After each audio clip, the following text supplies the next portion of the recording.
Red book action start. ఎన్నికలకు ముందు యువగళం యాత్రలో నారా లోకేష్ పలు సందర్భాల్లో రెడ్ బుక్ ను చేతిలోకి తీసుకొని చూపించారు. టీడీపీ కార్యకర్తలను, ప్రజలను ఇబ్బంది పెట్టిన వారి పేర్లు ఇందులో నమోదు చేసుకుంటామని హెచ్చరించారు. కూటమి ప్రభుత్వం ఏర్పడి 8 నెలలు కావస్తుండటంతో విలేకరులు రెడ్ బుక్ గురించి పలు సందర్భాల్లో ఆయన ప్రశ్నించారు. ప్రజలను, టీడీపీ కార్యకర్తలను ఇబ్బంది పెట్టిన వారిని వదిలే ప్రసక్తే లేదని నాడు చెప్పానని, దానికి కట్టుబడి ఉంటానని లోకేష్ తేల్చి చెప్పారు. ఈ నేపథ్యంలో సోషల్ మీడియాలో ఓ వీడియో వైరల్ అవుతోంది.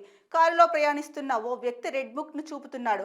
అందులో జగన్, కొడాలి నాని, వల్లభనేని వంశీ, రోజా వంటి వైసీపీ కీలక నాయకుల ఫోటోలు కనిపించడం గమనార్హం. రెడ్ బుక్ నమూనాతో ఓ కార్యకర్త హల్చల్ సోషల్ మీడియాలో వైరల్ అవుతున్న వీడియో. అందులో వైసీపీ నేతల చిత్రాలు ఉన్నాయి. మరి కార్యకర్తలపై తప్పుడు కేసులు పెట్టిన వారి లెక్కలు తేల్చే పుస్తకం అని చెప్పేసి ఇక్కడ రెడ్ బుక్ ఏదైతే ఉందో ఆ ఫోటో కూడా ఇచ్చారండి. మరి ఆ వ్యక్తి ఎవరో, ఆ బుక్తో అంటే ఆ రెడ్ బుక్తో హల్చల్ చేస్తున్న వ్యక్తి ఎవరో అన్నది మనకైతే తెలియదు. కాకపోతే ఎన్నికల ప్రచారం సమయంలో అయితే కనుక రెడ్ బుక్ అని చెప్పేసి ఎవరైతే కనుక వేధిస్తున్నారో వాళ్ళ పేర్లు అంటే అక్రమాలకు పాల్పడుతున్నారో వాళ్ళందరినీ కూడా అంటే ఎవరైతే ప్రజల్ని ఇబ్బందులకు గురి చేస్తున్నారో ప్రభుత్వాన్ని కానీ లేదంటే ముఖ్యంగా ప్రజలను ఇబ్బంది పెడుతున్నారో వాళ్ళ పేర్లను రెడ్ బుక్లో నోట్ చేసుకొని వాళ్ళ మీద యాక్షన్ తీసుకోవడం జరుగుతుందన్నది నారా లోకేష్ చెప్పిన మాట. అయితే చాలా సందర్భాల్లో మీడియా అడిగింది కూడా. దానికి అంటే లోకేష్ ఒకటే చెప్పారు.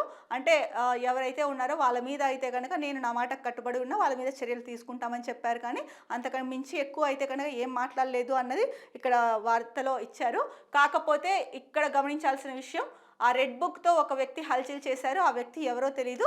దాంట్లో వైసీపీ నేతలు ఎవరైతే ఉన్నారో కీలకంగా వైసీపీ అధ్యక్షుడు జగన్, అలాగే రోజా, నాని ఇలాంటి ప్రముఖుల పేర్లు అందులో ఉన్నాయి. వల్లభనేని వంశీ అంటే వీళ్ళు రాజకీయంలో అంటే రాజకీయ నాయకులుగా ప్రముఖ వ్యక్తులు. వీళ్ళ పేర్లు ఆ బుక్లో ఉండడము ఇప్పుడు ఆసక్తిని రేపుతోంది. ఎవరా ఆ వ్యక్తి అన్నది మరి ఏంటో తెలియదు, చూడాలి. దీనిపైన టీడీపీ ఎలాంటి చర్యలు తీసుకుంటుంది, అసలు ఆ రెడ్ బుక్ టీడీపీ వ్యక్తులే తీసుకెళ్లారా లేకపోతే ఎవరైనా తీసుకెళ్ళి చేశారా అన్నది టీడీపీ ప్రభుత్వమే దానిపైన సమాధానం చెప్పాల్సిన అవసరం కూడా ఉంది. ఎందుకంటే రాజకీయ నేతలు ఎవరైతే ఉన్నారో కీలక నేతలు వాళ్ళ ఫోటోలు అందులో ఉన్నాయని చెప్పేసి దిశలో ఇచ్చారండి.